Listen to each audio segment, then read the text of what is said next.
Fala galera, beleza? Seja muito bem-vindo a mais um módulo, nosso módulo 6. Estamos aí quase terminando o nosso curso Fundamentos da Matemática e você que já chegou até aqui é um vitorioso. Nós estamos na nossa primeira aula, conjunto dos números inteiros. Vem comigo.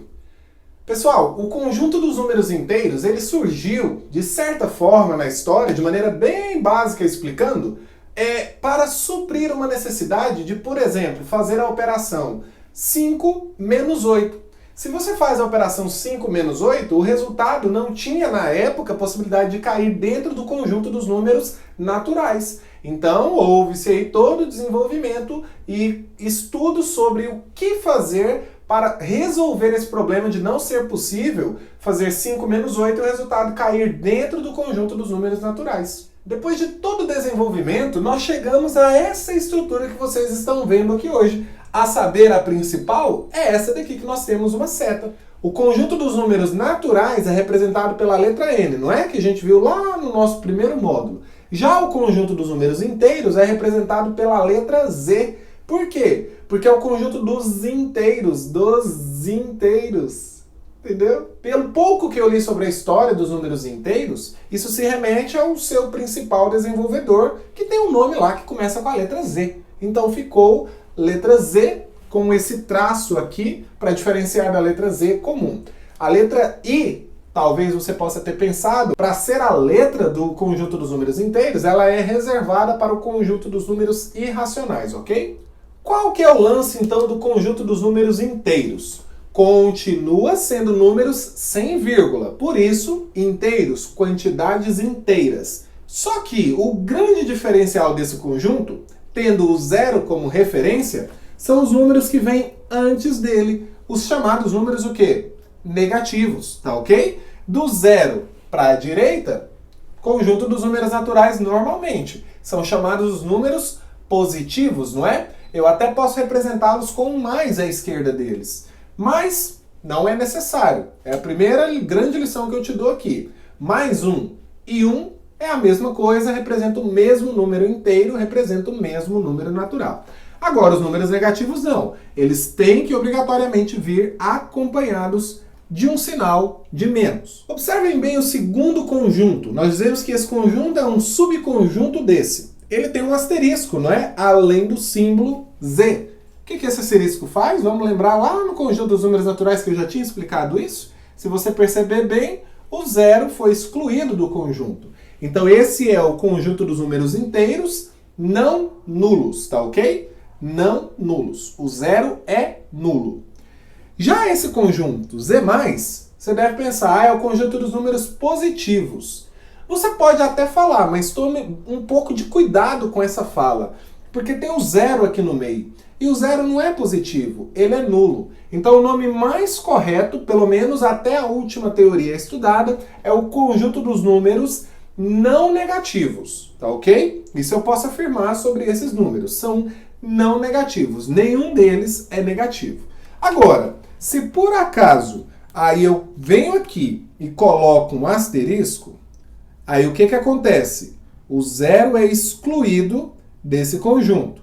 Aí sim, eu posso falar que esse é o conjunto dos números positivos. Melhor ainda é eu falar que esse daqui é o conjunto dos números estritamente positivos, ou seja, somente positivos. Não tem nenhum número nulo fazendo parte aqui desse conjunto e atrapalhando a nomenclatura que eu quero dar. Por exemplo, agora também esse outro subconjunto, Z-, é o conjunto dos números negativos? Não, porque tem um zero aqui. Então nós podemos falar que é o conjunto dos números não positivos. Ok, conjunto dos números não positivos vale. Agora, se eu coloco o asterisco aqui, eu excluo o zero do conjunto, aí sim, fica o conjunto dos números o quê? Negativos. Ou então o conjunto dos números, na verdade, estritamente negativos, tá ok? Se você também observar bem, quando não tinha o asterisco aqui e o zero estava aqui, o conjunto dos números inteiros não negativos é exatamente igual ao conjunto dos números o quê? Naturais. Uma observação importante, então, é que se eu pegar do zero para frente, quer dizer que o conjunto dos números naturais está dentro do conjunto dos números inteiros. Quando na matemática um conjunto está dentro do outro, nós chamamos isso de subconjunto. Podemos dizer então que o conjunto dos números naturais é subconjunto do conjunto dos números inteiros. E outra coisa importante aqui é o seguinte, o zero é a nossa referência. Para a esquerda os números estão diminuindo, tá ok? Sentido para a esquerda os números estão diminuindo. Quanto mais à esquerda o número está, menor ele é. E aqui nós temos infinitos números nos dois sentidos, tanto no sentido negativo quanto no sentido positivo. Nós por isso colocamos reticências aqui e aqui. Esse símbolo é o de infinito, só que no sentido negativo. Esse símbolo também é o de infinito no sentido positivo. É só fazer um 8 deitado, tá certo? Voltando na questão de sentido negativo os números estarem menor, menos 3, por exemplo, é menor do que menos 2. Aí isso pode até confundir um pouco a sua cabeça. Ué, mas peraí, o 3 é maior do que o 2. Sim, porque ele está à direita. Mas o menos 3 é menor do que o menos 2. A gente vai ver isso quando estivermos comparando números inteiros. Colocando esses conjuntos na forma de diagrama, nós temos que os naturais estão dentro do conjunto dos inteiros. Beleza. Com isso nós podemos fazer duas afirmações. Todo número natural é inteiro. Agora, não é todo número inteiro que é um número natural.